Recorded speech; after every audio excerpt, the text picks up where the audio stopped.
Part 3 में आज हम चर्चा करेंगे यूपीएस से मिलने वाले पार्शियल विड्रॉल के बारे में कि यूपीएस कर्मचारी के लिए, एनपीएस कर्मचारी के लिए यूपीएस से विड्रॉल करने के क्या प्रोसीजर है। नमस्कार दोस्तों, यूपीएस भाग 1 में हमने भारत सरकार के द्वारा जारी किया गया नोटिफिकेशन, जिसको कि 24/1/2025 को जारी किया गया था, उससे रिलेटेड जो यूपीएस सब्सक्राइबर हैं उनकी ऑप्शन के बारे में, उनकी ऑप्शन फॉर्म के बारे में, और इसी तरह से यूपीएस पार्ट 2 में हमने एश्योर्ड पेआउट्स की एलिजिबिलिटी के बारे में विस्तार से जिक्र किया था। वीडियो के इस यूपीएस पार्ट 3 में आज हम चर्चा करेंगे यूपीएस से मिलने वाले पार्शियल विड्रॉल के बारे में कि यूपीएस कर्मचारी के लिए, एनपीएस कर्मचारी के लिए यूपीएस से विड्रॉल करने के क्या प्रोसीजर है। तो सबसे पहले दोस्तों कि पार्शियल विड्रॉल 3 साल की लॉक इन पीरियड के बाद, यानी कि इंडिविजुअल की सर्विस 3 साल होना ज़रूरी है, वो चाहे यूपीएस में हो या एनपीएस में हो, which ever is earlier.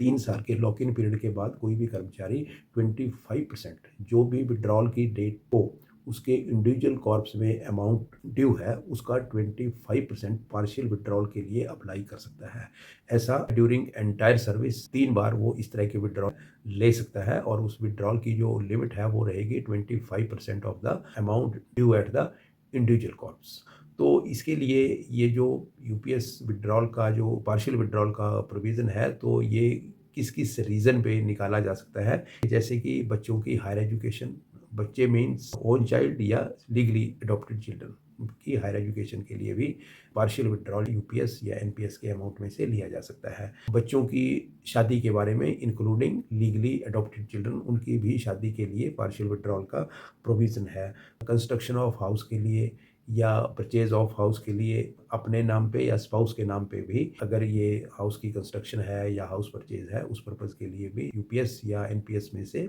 Partial withdrawal लिया जा सकता है। ट्रीटमेंट के लिए भी, जिसमें हॉस्पिटलाइजेशन की ज़रूरत हो, सेल्फ का हो, वाइफ का हो, बच्चों का हो, तो उस केस में जहाँ पे कोई ट्रीटमेंट की ज़रूरत है, हॉस्पिटलाइजेशन की ज़रूरत है, तो उस पर्पज़ के लिए भी ये रूल जो है हमें ये परमिट करते हैं पार्शियल विड्रॉल लेने के लिए, जैसा कि चैप्टर 13 में जो गवर्नमेंट की जो नोटिफिकेशन है उसमें इसका प्रोविज़न दिया गया है। इसी प्रकार से दोस्तों, यूपीएस सब्सक्राइबर इंसिडेंशियल एक्सपेंसेस, जो कि कोई बीमारी के बाद कोई डिसेबिलिटी होने पे या और इस तरह की प्रॉब्लम होने पे उस पे खर्च करने के लिए, इंसिडेंशियल एक्सपेंसेस के लिए भी इसमें से पैसा निकाला जा सकता है to meeting the expenditure of for the skill development. अपनी स्किल डेवलपमेंट के लिए या किसी स्पेशल एक्टिविटी के लिए भी पार्शियल विड्रॉल यूपीएस से, एनपीएस से लिया जा सकता है। और इसके अलावा यूपीएस सब्सक्राइबर की फैमिली मेंबर के बीमारी के लिए भी इसमें से पैसा निकाला जा सकता है। अब बात करेंगे lump sum withdrawal at the time of retirement.